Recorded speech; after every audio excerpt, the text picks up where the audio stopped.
In the wake of criminal actions, you'll hear the same uttered phrase, as robotic and emotionless as a remembered prayer. Respect their pronouns.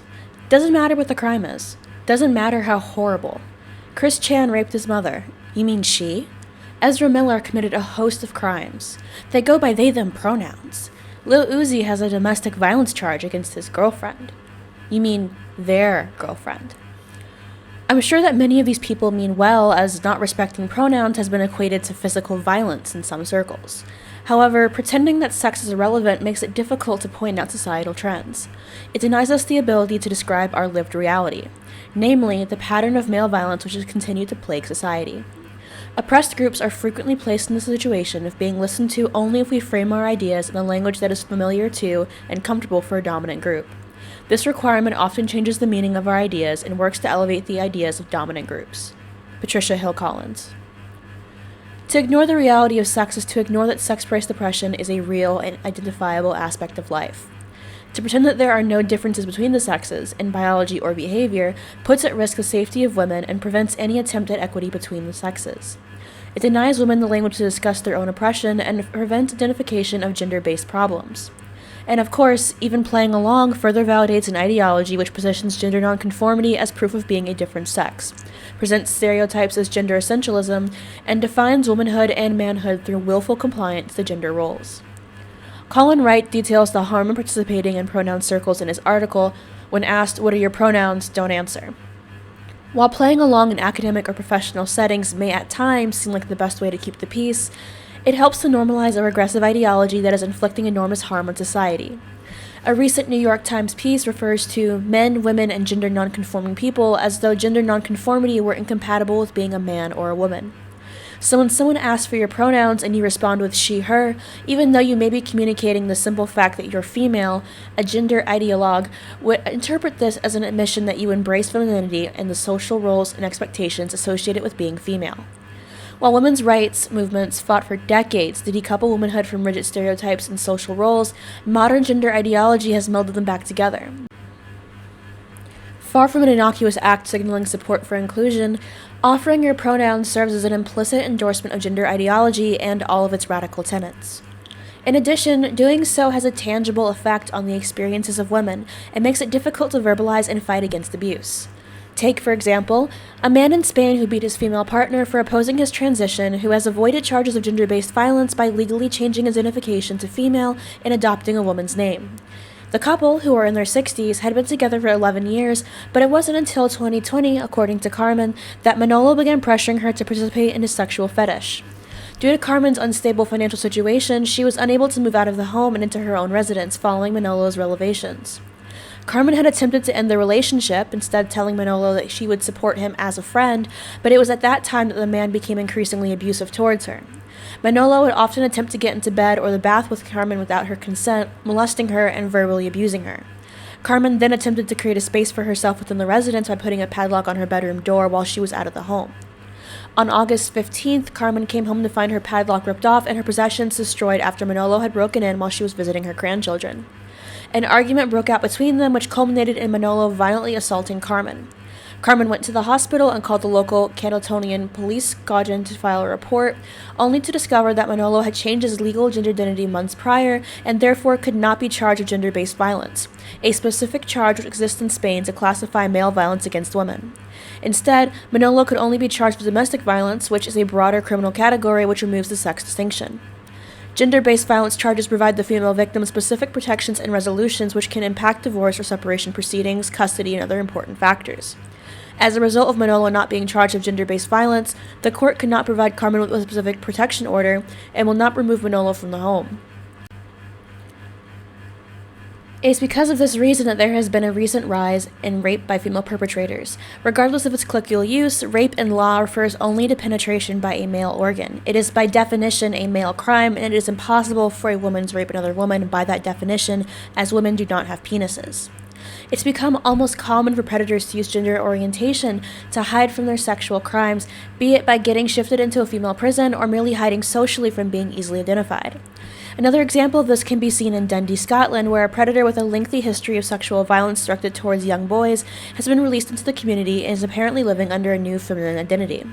The UK database reported today that serial sexual predator Connor Tate has been released from prison and is now living in Dundee under a new name. The database is a civilian-run child safeguarding project which provides updates on sex offender convictions and alerts the public on the releases of those who may be living in unsuspecting communities. Tate was most recently convicted in 2013 after sexually assaulting a young boy as he walked home from football practice. Tate had reportedly picked his victim completely at random, hiding in a bush close to where the boy was playing with a friend before jumping out, grabbing the child, and sexually abusing him. The boy's friend witnessed part of the assault prior to fleeing for help and would later provide his testimony to the police. According to a 2015 court document, after making his presence known, Tate grabbed the 11-year-old victim from behind, put his hands in the victim's tracksuit bottoms, and inserted 2 fingers into the child's anus.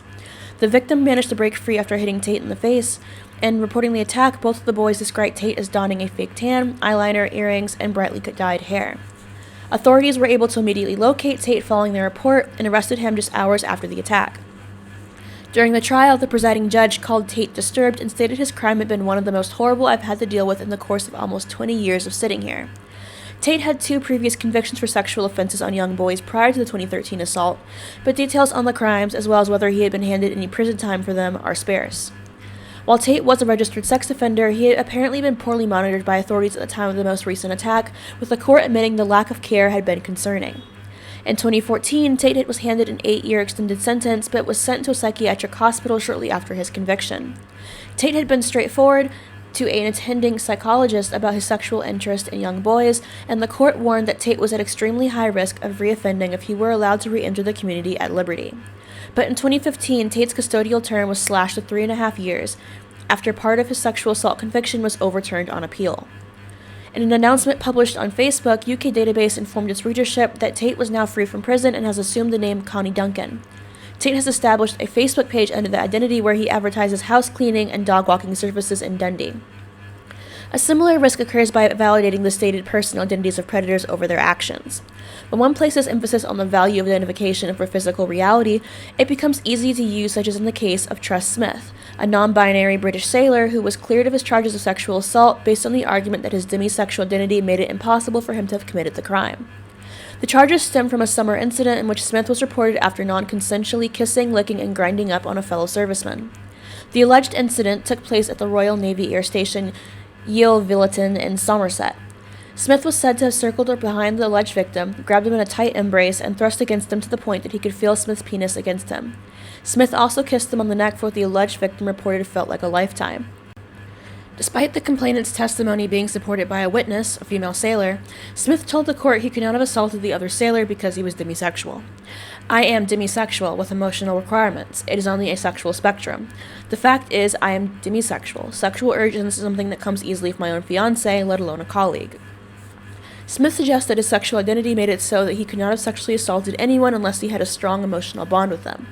Smith argued that he did not find the alleged victim sexually attractive, and thus there was no sexual undertone to his touching, despite both victim and witness having testified that yes, there was.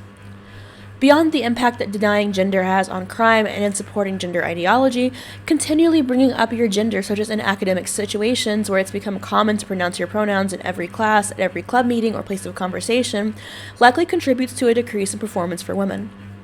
This is known as stereotype threat, which is defined as a socially premised psychological threat that arises when one is in a situation or doing something for which a negative stereotype about one's group applies. In other words, one feels at risk of adhering to stereotypes and performs worse as a result of this worry.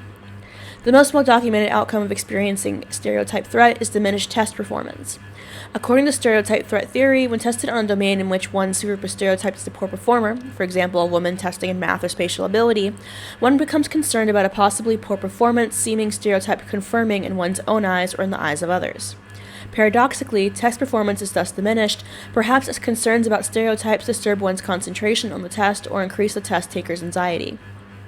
When the threat of appearing stereotype conforming is removed from the situation, members of stereotype groups score as well as non-stereotype group members. For example, women's match men's math test scores. One stereotype threat setup is having to explicitly state you're a member of a group that everyone knows is expected to perform worse, which is what happens to women in every single pronoun circle. Not only does supporting an accurate pronoun use allow those who commit crimes to not be adequately judged and classified for it, not only does it allow them to evade consequences and often place more individuals in danger, but continually stating and requesting pronouns serves to remind women of the stereotypes placed upon us. In the same way that imagining oneself in a bikini before a test lessens female performance, continually being reminded that today women means enjoyer of femininity and lover of oppression continues to weigh down how we act on the day-to-day. Pronouns are meant to be descriptors of our own reality. They describe a person's sex. That's all. At times, sex has significance. Males are more likely to commit violent crime, including rape. Women are more likely to be victims of rape. It's not a bad word or a nasty way of saying that one is defined by their sex. It just is. I am female, he is male. My sex does not make me incapable of violence, nor does it make him incapable of peace.